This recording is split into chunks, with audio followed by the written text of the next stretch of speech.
교회를 개척하면서 제 기술이 늘었습니다.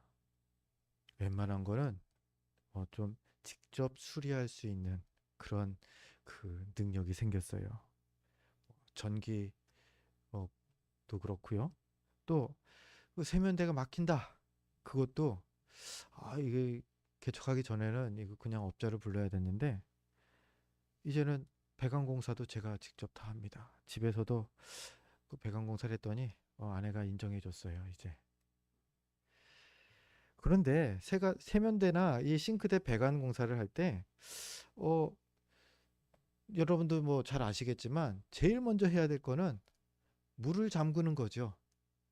이게 물이 들어오는 그 수도관을 먼저 잠근 다음에, 그리고 그 관에 물이 빠지면은 그 다음에 문제의 그 부분을 교체해야 하죠.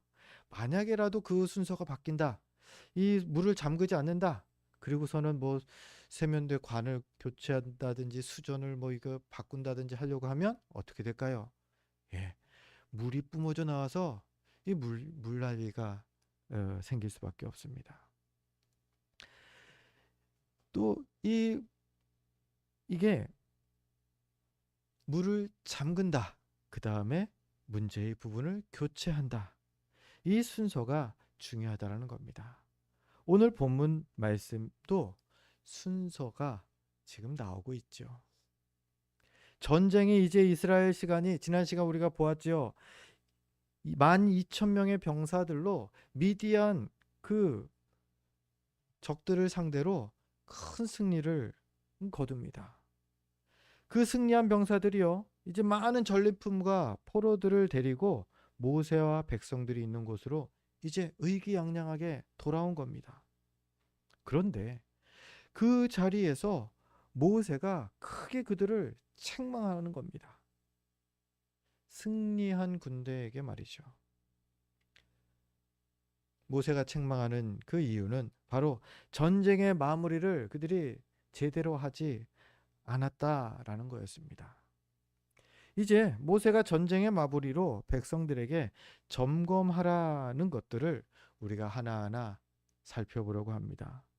먼저 15절부터 18절 부분에 나오는데요. 죄의 화근을 제거하게 합니다. 하나님께서 그 이스라엘에게 명령하시기를 미디안 부녀자들과 아이들까지 다 죽이라고 명령하십니다. 그런데 그 미디안 부녀들을, 아이들을 이 전쟁에서 승리하고서 살려서 이 전리품으로, 포로로 이게 끌고 온 겁니다. 왜 미디안의 그 사람들을 다 진멸이라는 표현을 쓰죠. 진멸하라고 하셨을까요? 화근을 남겨두지 말라는 거죠. 어떤 화근일까요? 신명기 7장 16절에서 그것을 이렇게 설명합니다. 우리 주보를 보면서 신명기 7장 16절 말씀 같이 읽습니다. 내 하나님 여호와께서 내게 넘겨주신 모든 민족을 내 눈이 긍휼히 여기지 말고 진멸하며 그들의 신을 섬기지 말라. 그것이 내게 올무가 되리라. 얼마 전에 겪었던 일입니다. 이스라엘 백성들이 미디안 여인과 행음했던 사건이 있었죠. 그때 미디안 여인들과 이 이스라엘 그 남자들이 교제하면서 이 미디안의 이방 신들을 함께 섬기는 일까지 같이 했다라는 겁니다. 이 신명기 7장 16절에 하나님께서 우려했던 그대로 말이죠. 우상 숭배의 죄를 지은 것이죠. 그냥 이방 여인과 뭐 외국인과 교제 나눴다, 그걸로 끝난 게 아니라는 겁니다. 우상 숭배의 죄, 즉 영적인 음행을 저지른 것입니다. 그리고 오늘 화근을 남겨두지 말라는 하나님의 그 사인은 바로 이 영적 음행, 우상 숭배, 이것이 하나님께서 지금 경계해야 할 화근이라고 말씀하시는 거죠. 더 확대해서 말하면요. 뭐 우상 숭배뿐만이겠습니까? 우리의 그 죄악된 모습들, 모든 죄악들을 경계해라 라는 말씀으로 우리가 받을 수 있겠죠. 데살로니가 전서 5장 22절이 그것을 우리에게 말하지 않습니까? 악은 어떤 모양이라도 버려라. 어떤 이유로라도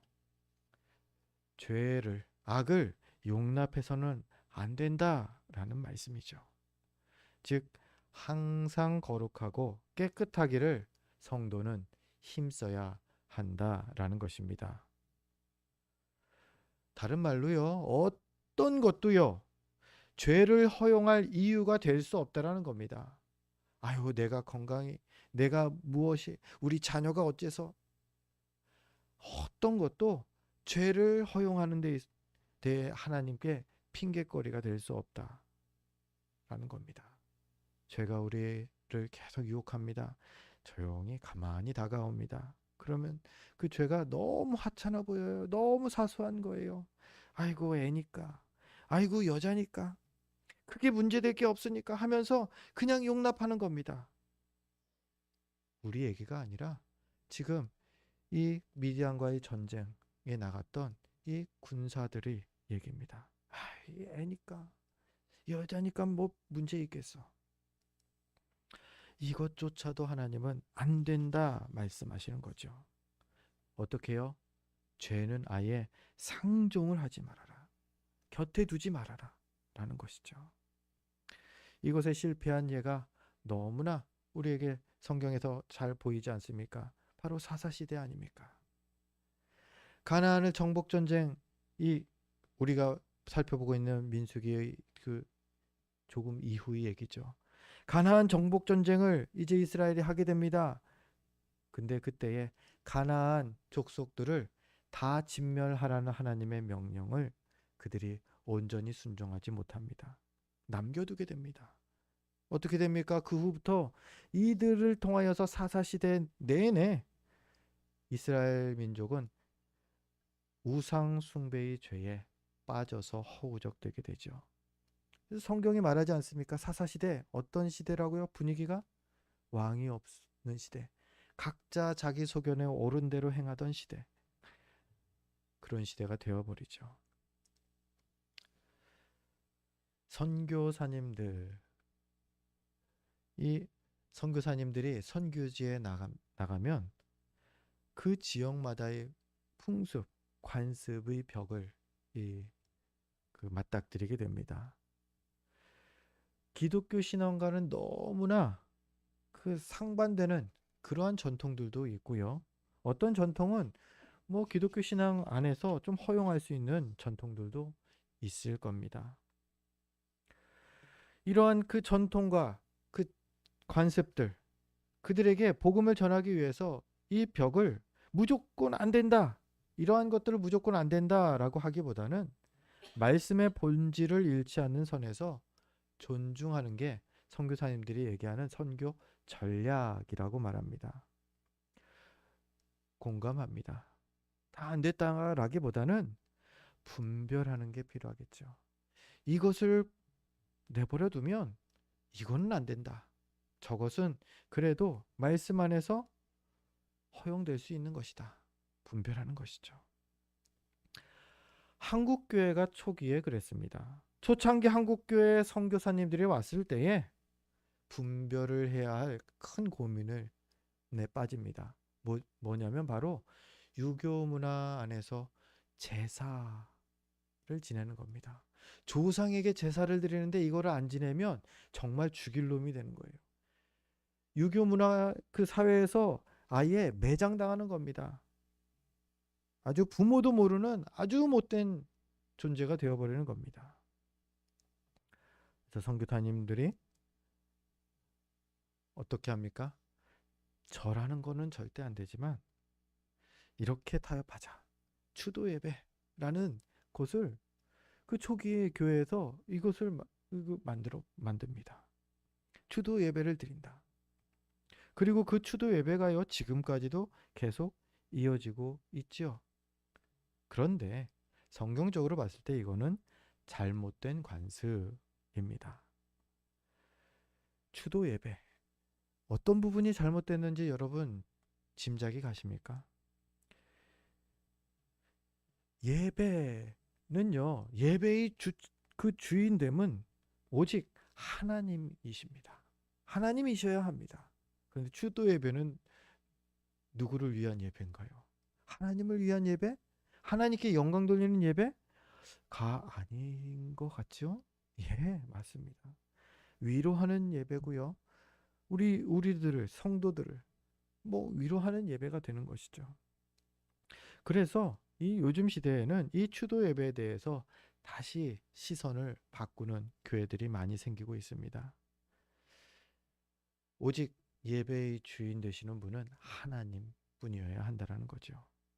물론 한국 교회에 복음이 전파될 그 당시에는 이게 최선이었을 거라고 생각은 듭니다. 근데 이제 잘못된 것을 우리가 분별하게 되었다면, 그만큼 우리가 자라났다면 이제 고치려는 용기가 필요할 때가 된 것입니다. 우리는 우리 자손들에게 지금보다 더 성경적인 전통과 관습을 전해줄 수 있도록 힘써야 합니다. 그래서 우리가 말씀을 더 배워야 하고요. 말씀을 더 고민해야 하고요. 또 말씀대로 깨달았다면 바꿔가려고 더 힘써야 하는 것이죠. 물론 지금 그대로를 지키고 물려주는 것, 이것도 참 대단한 일입니다. 힘든 일입니다. 하지만 지금보다 더 좋게 고치고 발전시켜서 물려주는 게 우리 다음 세대들에게 시행착오를 줄이게 하는 훨씬 더 값진 유산이 되지 않겠습니까? 오늘 성경도 그러한 말씀을 합니다. 당장의 편리함, 당장의 이익을 위해서 죄악의 화근을 남겨두지 말아라. 지금 당장은 조금 손해를 보겠지만, 지금 당장은 조금 불편할지도 모르겠지만 화근을 아예 뿌리 뽑아버려라. 전쟁에서 잡아온 부녀들과 아이들을 노예로 쓰면 훨씬 편하고 좋을 것이었습니다. 그런데 그러지 말라는 거죠. 그게 오히려 인간적이고 도의적인 모습일 것입니다. 그런데 그러지 말라고 하시는 겁니다.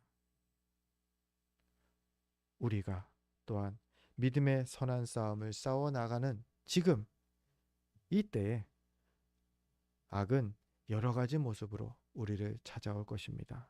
아이의 모습으로, 혹은 연약한 여성의 모습으로 찾아올 수도 있습니다. 우리에게 편리함을 주는 그러한 모습으로 찾아올 것입니다. 나에게 이익을 주는 모습으로 찾아올 것입니다. 그렇더라도 그 어떤 모양이라도 분별하시기 바랍니다. 이게 악이구나. 그리고 분별되었을 때는요, 과감하게 그 화근을 근절해 버리는 것입니다. 그게 우리 각자 나를 위한 길이고요. 그리고 더 나아가서 우리 자손들을 위한 길이 될 것입니다. 두 번째로요, 이제 전쟁을 마무리하기 위하여서 하나님께서는 모세를 통하여서 정결 예식을 행하라 19절에 명령하시죠. 정결 예식, 성경의 결례라는 표현으로도 나오는데요. 이 정결 예식이라는 것은요, 원래 이스라엘에서 정결 예식을 치른다라는 의미는 죄로 부정해진 사람이나 물건을 깨끗하게 정화시킨다라는 뜻입니다. 즉, 전제는 죄가 있다. 그리고 정결 예식을 통한 효과는 깨끗해진다 라는 것이죠. 예를 들어서 성경에서는 나병에 대해서 나병이 나았을 때에 정결 예식을 행하라 명령합니다. 또 피가 멈추지 않고 계속 나는 유출병 환자의 경우도 회복되어지면 정결 예식을 거행해라 명령하시죠. 나병이, 유출병이, 구약 시대에는 이런 병들이 죄 때문에 생긴 것이다라고 생각했기 때문입니다. 병 때문에 정결 예식을 행한 게 아니라, 야, 저 사람은 얼마나 죄를 많이 지었으면 나병이 걸렸어. 저 사람은 얼마나 하나님 앞에 죄를 지었으면은 저런 그 더러운 유출병이 걸렸어. 이렇게 생각했다라는 겁니다. 즉, 죄 때문에 죄를 정결하게 하기 위하여서 이 정결 예식을 행했다라는 것이죠. 그래서 정결 예식의 대상은 죄가 있는 자라는 겁니다. 오늘 전쟁 중에 적을 죽이고 그 죽은 시체를 만진 이 군인들, 병사들, 지금 이들에게 정결 예식을 거행하게 하신다라는 겁니다. 무슨 말입니까? 그들이 죄가 있다라고 말씀하시는 거죠. 전쟁 중에 적을 죽인 그 살인한 자, 또 그 죽은 시체를 만진 자, 이것들을 이 사람들이 모두 하나님은 똑같이 죄가 있는 자라고 말씀하신다라는 겁니다. 근데 성경에 보면 그 이스라엘의 그 유대인들의 전통이죠. 유대인들의 전통 가운데 고르반이라는 단어가 성경에서 소개가 됩니다. 고르반이라는 것은 뜻은 하나님께 드린다라는 그 뜻을 가지는 그 히브리어에서 유래된, 뭐 헬라 시대에도 고르반이라는 단어를 썼대요. 헬라어로도. 이 고르반이라는 단어가 그겁니다. 하나님께 드리는 거야라고 말하면 모든 그 문제, 모든 잘못에서 다 해방되는 거예요. 허용되는 거예요. 모든 문제에서. 이슬람이 이 고르반이라는 그 개념을 가지고 있는 것 같습니다. 뭐 이거는 제 짐작일 뿐입니다. 무엇이냐면요. 전쟁, 사람을 죽이는 것에 대해서 그들은 면죄부를 받더라고요. 그 종교 안에서. 뭐냐면요. 이슬람교는 성전이라는 것이 있죠. 성전. 거룩한 전쟁이라는 표현으로 이슬람교는 전쟁을 잘 일으키고요. 잘 싸웁니다. 이들은 전쟁을 하다가 죽는 거, 특별히 뭐 요즘 뭐 이슬람 그 극진파들 가운데에 자살 테러를 하는 이들이 뉴스에서도 나오죠. 이들은 우리가 얘기하는 순교자, 그들에게는 순교자라고 합니다. 자살 테러에서 다른 사람들을 다 죽이는데 그게 순교자래요. 전쟁에서 사람을 많이 죽였는데 그가 영웅이고 그 종교적으로 아주 위대한 자라는 거예요. 우리에는 잘 이해가 안 되는 그러한 사람을 죽인 것에 대해서 그들은 오히려 영웅 대우를 하고요. 자살 테러, 이것이 빈번하게 일어나는 것. 아니, 사람한테는 목숨이 하나뿐인데 그것을 귀하게 여길 줄 알 텐데 그것을 버리면서까지 자살 테러를 하는, 심지어는 어린아이들도 있죠. 그게 어떻게 가능할까요?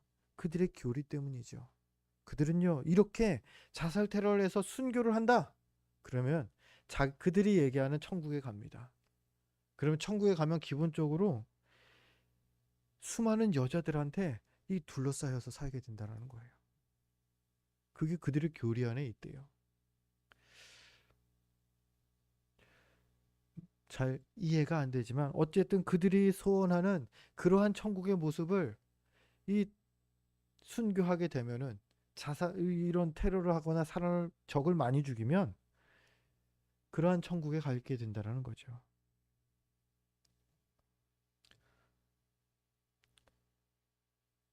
이거는 우리는 절대 용납할 수 없는 내용입니다. 오늘 본문을 보면요. 전쟁을 치르고 돌아온 병사들이 나오죠. 그런데 하나님은 분명히 말씀합니다. 그들에게 죄가 있다. 무슨 죄요? 살인죄. 죽은 시체를 만진 죄, 죽음에 가까이 간 죄. 그리고 그 병사들에게 7일 동안 진영 밖에 있을 것을 말씀하시죠. 그리고 거기서 전쟁 중에 살인한 자나 죽은 시체를 만진 사람, 이들이 3일째와 7일째 날에 몸을 깨끗하게 할 것을 말씀합니다. 거룩한 전쟁을 치렀고, 또 전쟁 중에 적을 죽인 거라고 해도요, 자신을 정결하게 해야 한다. 지금 하나님께서는 모세를 통하여서 이렇게 말씀하시는 겁니다. 즉, 이렇게 사람을 죽인 것도 똑같이 살인죄다라는 것이죠.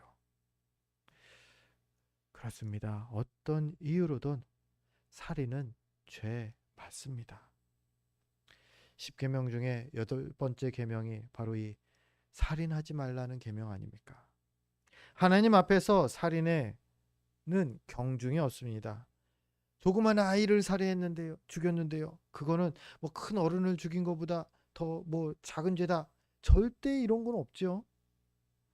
하나님 앞에 부자나 가난한 자나 높은 자나 낮은 자나 노인이나 젊은이나 어린이나 누구든 다 똑같이 그의 생명을 앗아가니는 살인자라는 겁니다. 살인죄에 대해서 이런 것도 우리가 생각해 볼 수 있습니다. 자살은 살인죄일까요? 나를 죽이는 거 아닙니까? 자살은 살인죄냐? 예전 어르신들, 예전 목사님들은 그렇게 말했어요. 자살하면 지옥 간다. 그런데 뭐 신학교에 가서 또 말씀을 같이 또 목사님들과 전도사님들과 대화하면서 말씀을 공부하는 가운데에 그런 구절은 성경에서 찾을 수가 없더라고요. 자살하면 지옥 간다. 이런 건 성경에서 찾을 수가 없었습니다. 뭐 성적 부담으로 뭐 요즘 시대에 자살하는 사람들이 얼마나 많습니까? 따돌림 당해서 자살하는 사람도 있고요. 빚이 너무 많아서 그냥 생명을 포기하는 이들도 있습니다. 심지어는 그 우울증 때문에 본심은 아니지만 자살하는 이들도 있습니다. 사회적 문제로 이 자살이 대두되고 있는데요. 성경은 이 자살에 대해서 지옥 간다라고까지 말하고 있지는 않다라는 겁니다. 그러면 성경은 자살에 대해서 어떻게 말하느냐? 이렇게는 분명한 사실을 해석할 수 있었습니다. 바로 반드시 지옥에 가는 것은 아니겠지만 우리가 천국 가고 지옥 가는 것은 무엇으로 갑니까? 오직 믿음으로. 예수 그리스도를 나의 주 나의 하나님으로 고백하는 그 믿음 하나로 하나님께서 천국으로 인도하십니다. 자살에 대해서는 내 생명을 죽인 거예요. 내가 내 생명을 빼앗았으니 살인죄 하나님께서 묻지 않으실까? 예, 살인하지 말라라는 그 계명을 분명히 어긴 것입니다. 내 생명을 이긴 하지만 내게 아니에요. 하나님 거지. 분명 천국에 가면요, 이 죄의 문제에 대해서는 책망받을 게 분명합니다. 그가 믿음이 하나님을 구원자로 믿는 자였다면 천국에 가서 이 자살의 이 살인죄에 대해서 분명히 책망받을 것이라는 거죠. 자살은 그렇습니다. 자살 또한 살인의 죄라는 거죠. 그러면 이런 죄도 있을 수 있습니다. 우발적인 살인. 나도 의도치 않았는데 뭐 공중에서 뭐 화분 정리하다가 화분이 떨어졌는데 밑에 지나가는 사람이 맞아서 죽었다. 이거는 살인죄입니까? 아닙니까? 다행히 하나님 앞에서 이걸 하나님께서 죄라고 하시지는 않습니다. 그를 뭐 너가 사람을 죽였으니 그걸 피보복을 받아야 된다. 하지만 죄에 대한 그 값은 하나님께서 이 땅에서 치르게 하시더라고요. 그게 바로 하나님께서 이스라엘에게 주신 도피성 제도죠. 부지 중에 살인한 자가 대상입니다. 나도 모르는 사이에 살인을 했다. 내 의도치 않게 살인을 했다. 그러한 이는 보복살인을 당하지 않도록 이 도피성으로 도망갈 수 있게 하나님께서 길을 열어두신 제도지요. 그래서 우발적인 살인에 대해서 하나님께서 그를 분명하게 그 죄에 대해서 진멸한다 말씀하시지는 않고요. 그를 오히려 피난할 수 있도록 길을 열어두시는 것을 성경을 통해 보게 됩니다. 기억할 것은요. 어떤 이유로든 살인은 어떤 모습으로든 죄가 된다라는 겁니다. 우발적인 살인, 그것 또한 완전히 죄가 없다라고 말하지는 않고요. 이 땅에서만큼은 죄의 값을 담당하게 하신다는 거죠. 그리고 또한 오늘 말씀을 보면서 정결 예식, 여기에는 하나님이 은혜의 하나님이시다라는 사실을 우리가 발견하게 됩니다. 본문을 보면 주님은 이미 예전에 정결 예식이라는 이 죄 씻는 방법을 이스라엘 민족에게 예비해 주시죠. 그래서 범죄한 백성들이 다시 깨끗함을 받을 수 있도록 은혜를 베푸십니다. 그리고 이 회복의 은혜, 그 은혜는 지금을 사는 우리에게 또한 계속 이어지고 있는 것이죠. 죄로 인해서 단절되었던 우리와 주님과의 관계가 예수 그리스도의 십자가로 회복되는 은혜를 주시지 않았습니까? 로마서 10장 13절입니다. 누구든지 주의 이름을 부르는 자는 구원을 받으리라. 예수의 이름을 부르면서 믿는 모든 자에게 구원을 주시겠다 분명히 약속하시는 것입니다. 그리고 이 약속의 말씀에서 우리가 한 가지 짚어봐야 할 부분이 있습니다. 바로 누구든지입니다. 예외가 없이 이 약속에 해당된다라는 겁니다. 많은 죄를 지은 사람이든 아주 큰 죄를 지은 사람이든 상관이 없습니다. 주님 앞에 회개하면서 나오는 이는 누구든지 용서하시고 깨끗하게 하시겠노라 하나님께서 약속하시는 것이죠. 이 누구든지의 은혜, 이 은혜를 경험한 우리가 지금 이 자리에 나와 있는 것이죠. 예수의 이름을 부름으로 우리가 구원의 은혜를 경험하게 된 것입니다. 더 이상 죄와 사망의 굴레에 얽매여 있지 않다라는 것이죠. 물론 구원받았어도 여전히 계속 죄의 유혹이 우리를 찾아올 것이고요. 그리고 또 우리가 자주 넘어지는 게 사실입니다. 그렇더라도 이 구원의 약속, 누구든지 주의 이름을 부르는 자는 구원을 받으리라. 이 약속을 기억하고 끝까지 은혜의 하나님만 붙잡기를 힘쓰는 우리가 되길 소원합니다. 이렇게 죄에서 승리하고 복귀한 병사들, 이들은 그냥 그걸로 끝이 아니었습니다. 피로 더럽혀진 자신을 정결 예식을 통해서 깨끗하게 해야 했습니다. 그런데 그렇게 깨끗하게 해야 하는 것은 비단 그들 자신의 몸뿐만이 아니었죠. 그들이 가지고 있던 옷과 무기와 그 모든 그 전쟁에 사용되었던 장비들도 깨끗하게 해야 했습니다. 심지어는 포로들까지도요. 그것이 20절부터 24절에 나오는 것입니다.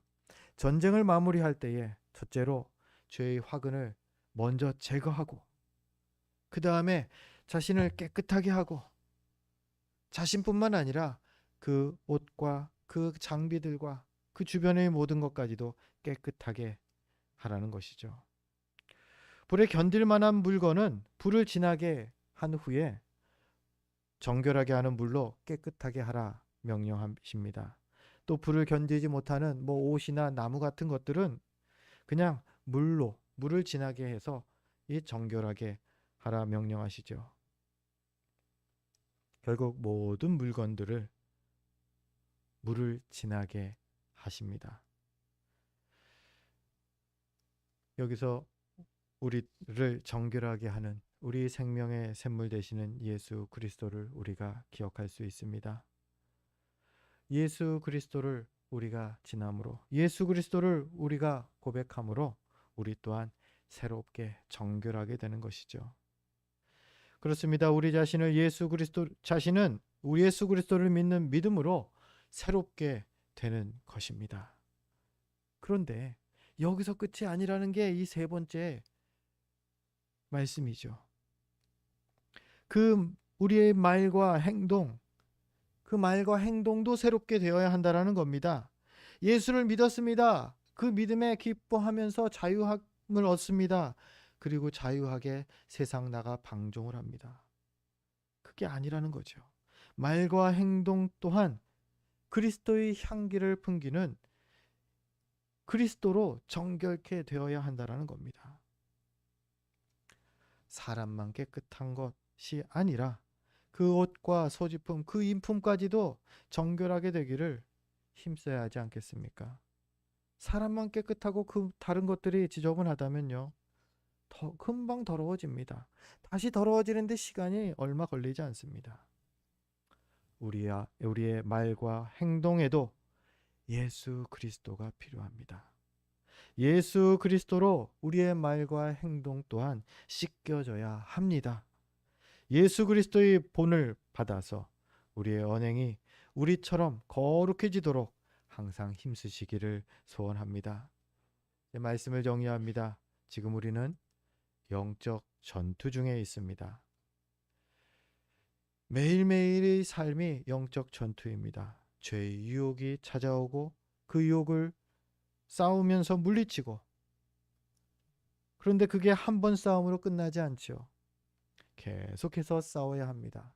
그리고 싸워서 이겼다? 한 번 싸워서 이겼다고 끝이 아니죠. 그럼 그 다음 전투를 또 준비해야 한다라는 겁니다.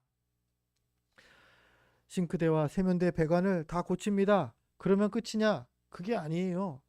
거기에 사용됐던 도구들, 스패너나 몽키나 이런 것들을 다 세척해야 됩니다. 그러지 않으면요, 물 묻은 부분들이 녹이 슬어요. 다음에 쓸 때는 이렇게 효과적이지 않게 된다는 거죠. 우리가 그렇습니다. 영적 전투 한 번 싸워서 이겼다, 끝이 아니라는 거죠. 다음 전투를 준비해야 한다. 오늘 말씀이 전쟁을 마무리하면서 우리에게 당부하는 이러한 말씀들이 바로 이 다음 전쟁을 준비하는 준비가 된다라는 겁니다. 먼저는 죄는 그 모양이라도 버리는 것이 첫 번째고요.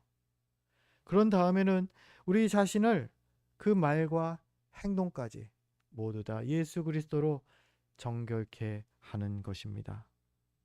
그렇게 우리의 영적 전투를 마무리하는 것이 우리의 다음 전투를, 우리의 다음 세대들의 또 전투를 준비하는 모습이 되는 것이죠.